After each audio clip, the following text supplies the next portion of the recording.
Ayat hari ini adalah Kejadian 48, ayat 14-22. Mari kita baca bersama. Tetapi Israel mengulurkan tangan kanannya dan meletakkannya di atas kepala Efraim, walaupun ia yang bungsu, dan tangan kirinya di atas kepala Manasye. Jadi tangannya bersilang, walaupun Manasye yang sulung. Sesudah itu diberkatinya lah Yusuf, katanya, nenekku dan ayahku, Abraham dan Ishak, telah hidup di hadapan Allah. Allah itu sebagai Allah yang telah menjadi gembalaku selama hidupku sampai sekarang, dan sebagai malaikat yang telah melepaskan aku dari segala bahaya. Dialah kiranya yang memberkati orang-orang muda ini, sehingga namaku serta nama nenek dan bapakku, Abraham dan Ishak, termasyhur oleh karena mereka, dan sehingga mereka bertambah-tambah menjadi jumlah yang besar di bumi. Ketika Yusuf melihat bahwa ayahnya meletakkan tangan kanannya di atas kepala Efraim, hal itu dipandangnya tidak baik. Lalu dipegangnya tangan ayahnya untuk memindahkannya dari atas kepala Efraim ke atas kepala Manasye. Katanya kepada ayahnya, "Janganlah demikian, ayahku, sebab inilah yang sulung, letakkanlah tangan kananmu ke atas kepalanya." Tetapi ayahnya menolak, katanya, "Aku tahu, anakku, aku tahu. Ia juga akan menjadi suatu bangsa, dan ia juga akan menjadi besar kuasanya. Walaupun begitu, adiknya akan lebih besar kuasanya daripadanya, dan keturunan adiknya itu akan menjadi sejumlah besar bangsa-bangsa." Lalu diberkatinya lah mereka pada waktu itu. Katanya, "Dengan menyebutkan namamu lah orang Israel akan memberkati. Demikian, Allah kiranya membuat engkau seperti Efraim dan seperti Manasye." Demikianlah didahulukannya Efraim daripada Manasye. Kemudian berkatalah Israel kepada Yusuf, "Tidak lama lagi aku akan mati, tetapi Allah akan menyertai kamu dan membawa kamu kembali ke negeri nenek moyangmu. Dan sekarang, aku memberikan kepadamu sebagai kelebihanmu daripada saudara-saudaramu suatu punggung gunung-gunung yang kurebut dengan pedang dan panahku dari tangan orang Amori. Amin." Firman Tuhan hari ini mengisahkan adegan di mana Yakub, yang menjelang ajalnya, memberkati kedua putra Yusuf, yaitu Manasye dan Efraim. Melalui peristiwa ini, saya berharap hari ini akan menjadi waktu yang berharga bagi kita untuk memahami apa yang ingin Tuhan sampaikan. Sambil merenungkan firman hari ini, saya ingin membagikan 3 hal. Pertama, kehendak Tuhan lebih penting daripada hak atau tatanan manusia. Kedua, sumber segala berkat adalah Tuhan. Ketiga, berkat ini diwariskan. Saya akan membagikan ketiga hal ini. Pertama, kehendak Tuhan lebih penting daripada hak manusia. Mari kita lihat terlebih dahulu bagaimana kisahnya berlangsung. Yakub meletakkan tangannya di atas kepala kedua putra Yusuf. Namun, terjadi sesuatu yang aneh. Yakub menyilangkan tangannya dan menumpangkannya di atas kepala Manasye dan Efraim. Artinya, ia menyilangkan tangan kanan dan tangan kirinya. Mengapa ini menjadi situasi yang aneh? Karena ada yang namanya hak kesulungan. Anak sulung memiliki hak istimewa dalam masyarakat kuno. Ia menerima 2 bagian warisan dan menjadi wakil keluarga menggantikan ayahnya. Oleh sebab itu, ia memiliki hak istimewa untuk mewarisi berkat tahta keluarga. Tentu saja, anak sulung tidak hanya menerima hak, ia juga memiliki kewajiban yang harus diembannya. Jadi, hak kesulungan adalah posisi yang disertai hak istimewa dan kewajiban, dan berkat secara khusus diberikan kepada anak sulung. Oleh karena itu, ketika memberkati anak sulung, sang ayah akan menumpangkan tangan kanannya. Tangan kanan melambangkan kekuatan, kemampuan, dan otoritas. Jadi, dengan meletakkan tangan kanan, ia memberikan berkat seraya berkata, "Sekarang engkau menjadi wakil keluarga kita." Ini adalah momen saat ia berkata, "Berkat Tuhan yang menyertaiku kini beralih kepadamu." Penumpangan tangan kanan ini menandakan penyerahan otoritas dengan makna, "Engkaulah yang utama dan sekarang menjadi wakil keluarga kita." Oleh karena itu, Yusuf menempatkan anak-anaknya di hadapan Yakub ayahnya, dengan Manasye di sisi kanan Yakub agar menerima tangan kanannya, dan Efraim di sisi kirinya. Tentu saja itu wajar, karena menurut budaya, tatanan sosial, dan hukum manusia pada waktu itu, hal tersebut sudah benar. Namun, Yakub menyilangkan tangannya, sebuah tindakan yang sangat membingungkan.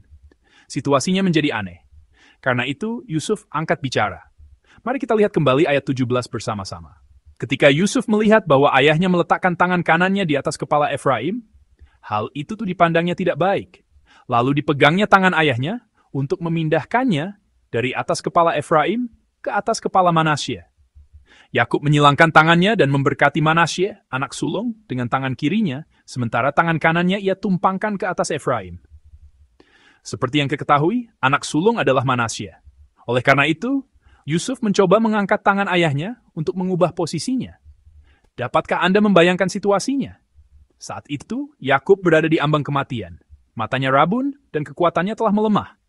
Yusuf seolah-olah berkata, "Ayah, mengapa ayah melakukan ini?" Sambil mencoba melepaskan tangan yang bersilang itu.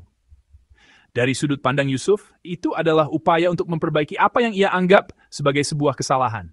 Ia mencoba mengubah posisi tangan itu karena ia berpikir bahwa sudah sepantasnya Manasye sebagai anak sulung menerima berkat ini. Di ayat 17, dikatakan bahwa Yusuf memandangnya tidak baik. Artinya, dalam pandangan Yusuf, seharusnya Manasye yang diberkati. Karena berkat itu beralih kepada Efraim, Yusuf merasa tidak senang. Ia pun mengeluh kepada ayahnya. Karena itu, Yusuf terus berkata kepada ayahnya seperti dalam ayat 18. Mari kita baca bersama-sama. Katanya kepada ayahnya, "Janganlah demikian, ayahku, sebab inilah yang sulung, letakkanlah tangan kananmu ke atas kepalanya." Jadi Yusuf berkata kepada ayahnya, "Ayah, mengapa begitu? Anak sulung adalah Manasye." Ini adalah permohonan Yusuf agar ayahnya memberkati anak sulung. Namun Yakub tidak mengabulkan permintaan itu dan menjawab, "Aku tahu, anakku, aku tahu." Lalu ia memberkati Efraim sebagai yang utama dengan berkat anak sulung bukan Manasye.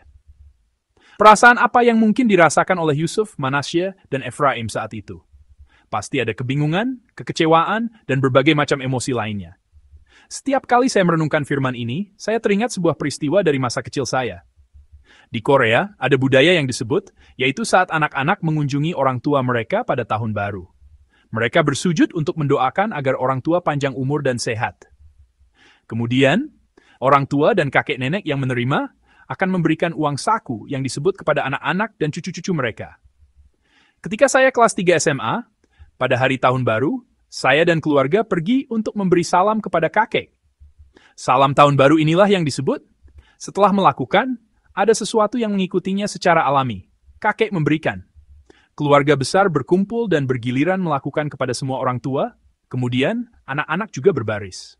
Ayah saya adalah anak bungsu, jadi saya dan adik saya menunggu di paling akhir. Sepertinya kami harus berdiri selama sekitar 20 menit.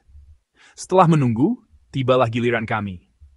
Kami menerima kata-kata berkat, dan kemudian amplop yang sangat dinanti-nantikan keluar dari saku dada beliau. Beliau mengeluarkannya, tetapi saat akan memberikannya kepada saya dan adik saya, beliau tiba-tiba menukarnya. Saat itu saya kelas 3 SMA, dan adik saya kelas 6 SD. Jadi, dalam hati saya berpikir, ya, pasti jumlah uang di dalamnya berbeda. Jadi beliau menukarnya. Setelah menerimanya, saya beri bilik dan sedikit membuka amplop itu, dan di Dave ada 30.000 won. Cara matematika saya berpikir, sepertinya ini agak sedikit. Lalu saya mendekati adik saya dan bertanya dengan suara berat, "Hei, kamu dapat berapa?" Dengan polosnya ia menjawab, "Aku dapat 100.000 won." Saya menjadi sangat marah. Kenapa ditukar? Kenapa? Saya sama sekali tidak bisa memahaminya. Jadi saya terus berkata kepada adik saya, "Ini pasti tertukar. Kamu lihat sendiri kan? Kakak sudah SMA dan kamu masih SD. Apa ini masuk akal? Sini berikan." Dan saat kami bertengkar, ibu saya melihatnya. Ibu saya berkata dengan singkat, "Itu sudah kehendaknya, jadi terimalah." Setiap kali merenungkan firman ini, saya teringat situasi itu. Saya tidak bisa melukiskan betapa saya merasa diperlakukan tidak adil saat itu. Sangat tidak adil. Yusuf, Manasye, dan Efraim pasti merasa bingung, tercengang, dan bahkan mungkin sedih. Seperti yang saya sebutkan sebelumnya, Alkitab bahkan menyatakan bahwa Yusuf tidak senang. Yusuf menuntut agar hak kesulungan ditegakkan. Sebenarnya, itu adalah tuntutan yang wajar. Namun, ia mengikuti kehendak ayahnya. Alasannya adalah karena dalam ayat 20 dikatakan bahwa Yakub mendahulukan Efraim daripada Manasye. Jadi, pribadi yang mendahulukan Efraim daripada Manasye adalah Tuhan sendiri. Oleh karena itu, atas perkataan ayahnya bahwa itu adalah kehendak Tuhan, Yusuf tidak berkata apa-apa lagi. Ini berarti bahwa pilihan dan pemeliharaan Tuhan harus didahulukan di atas tatanan dan hak manusia. Kedaulatan Tuhan harus diutamakan. Hidup kita juga harus mengikuti kehendak Tuhan, bukan hak dan perhitungan kita. Dalam ayat 14, arti asli dari kata bersilang tidak hanya berarti menyilangkan, tetapi juga bermakna dengan bijaksana atau dengan sengaja. Jadi Yakub tidak sedang bercanda atau membuat kesalahan. Ia menyilangkan tangannya dengan sadar dan bijaksana. Yakub yang mengetahui kehendak Allah Bapa melakukannya dengan sengaja dan penuh hikmat. Ada kalanya kita ingin rencana kita harus terwujud. Ada kalanya kita berpikir harus seperti ini. Karena itu, terkadang kita berpegang pada hak kita dan bersikeras pada kehendak kita. Namun, Tuhan melampaui perhitungan kita. Bahkan dalam situasi seperti itu, jika Tuhan menyatakan itu adalah kehendak-Nya, bukan kehendak kita, maka kita harus mengikuti pilihan yang telah ditetapkan Tuhan. Kita harus peka terhadap kehendak Tuhan dan menaatinya. Saya berharap kita semua akan senantiasa mengingat hal ini. Kedua, sumber berkat adalah Tuhan. Di ayat 15-16, Yakub mengaku, "Nenekku dan ayahku, Abraham dan Ishak telah hidup di hadapan Allah. Allah itu sebagai Allah yang telah menjadi gembalaku selama hidupku sampai sekarang. Dan sebagai malaikat yang telah melepaskan aku dari segala bahaya, dialah kiranya yang memberkati orang-orang muda ini." Artinya, semua ini adalah pengakuan bahwa Tuhanlah sumber berkat. Ia menyatakan bahwa Tuhan yang seperti inilah yang memberikan berkat. Lalu, ia pun memberkati. Jika kita melihat kehidupan Yakub, kita tahu betapa sulit perjalanan hidupnya. Namun, Yakub mengakui bahwa seluruh hidupnya ia jalani dalam anugerah dan penyertaan Tuhan, bahwa ia hidup di bawah naungan kasih dan perlindungannya. Ada pasang surut yang besar dalam hidupnya. Yusuf juga mengalami pasang surut yang besar, tetapi Yakub pun memiliki liku-liku kehidupan yang tidak kalah beratnya. Ia harus melarikan diri dari kemarahan Esau, kakaknya. Ia hidup sebagai buronan, menderita karena tipu muslihat pamannya Laban, dan juga merasakan kesedihan mendalam saat kehilangan putranya Yusuf. Ia juga harus bertahan hidup di tengah bencana kelaparan yang hebat. Perjalanannya menuju Mesir pun bukanlah hal yang mudah, namun Yakub mengakui semua itu sebagai pekerjaan Tuhan yang menyertainya. Ya ini bukan kehidupan yang kujalani dengan kekuatanku sendiri. Bukan kehidupan yang kujalani sesuka hatiku, melainkan kehidupan yang dipelihara dan digembalakan oleh Tuhan. Bagaimana kehidupan kita? Apakah Anda percaya bahwa Tuhan menyertai Anda? Bagi kita, berkat sejati adalah Tuhan sendiri. Berkat tidak datang dari orang, lingkungan, atau hubungan apapun.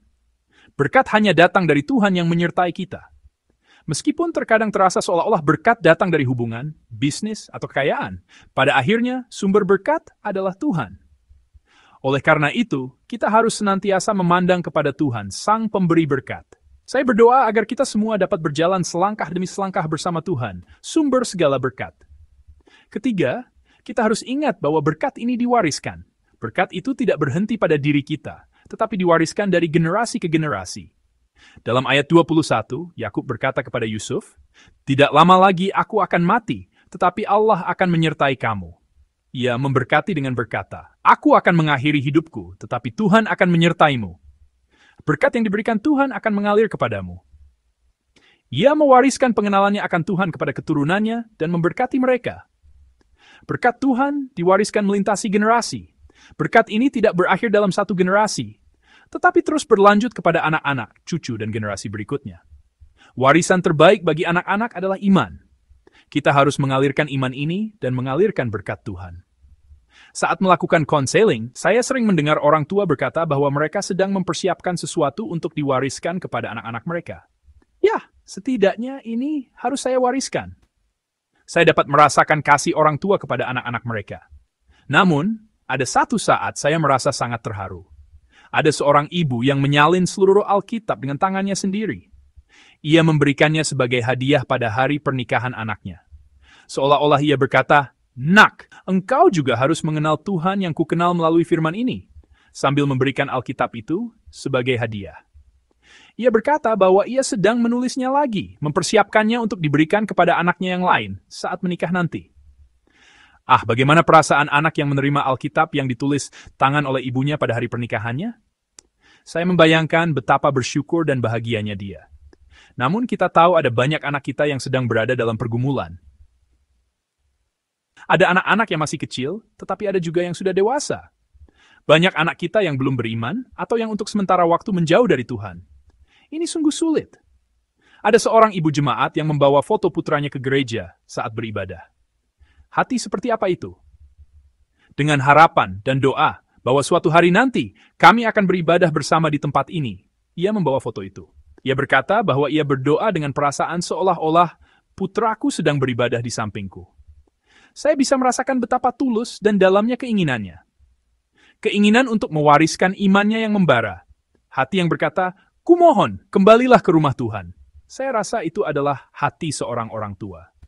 Kita juga memiliki kewajiban untuk mewariskan warisan iman ini dengan baik kepada anak-anak kita dan generasi berikutnya. Kita harus menjadi orang tua beriman. Orang tua yang mewariskan berkat Tuhan. Dan kita harus sungguh-sungguh menjalankan peran sebagai orang tua rohani bagi mereka. Saya berharap kita semua dapat menjadi orang tua sejati yang dikehendaki Tuhan. Saudara-saudari yang terkasih, dengan iman yang mengikuti kehendak Tuhan, kita harus mengakui bahwa kehendak Tuhan lebih penting daripada hak kita, lebih penting daripada hukum dunia. Sambil memandang hanya kepada Tuhan, sumber berkat yang menyertai kita, marilah kita maju selangkah demi selangkah. Janganlah kita hanya menikmati berkat besar yang Tuhan berikan untuk diri kita sendiri, tetapi marilah kita menjadi orang tua sejati yang juga mengalirkannya kepada anak-anak kita dan generasi berikutnya. Saya berdoa agar kita semua, mulai hari ini, dapat menjadi pribadi-pribadi yang demikian. Tuhan memberkati.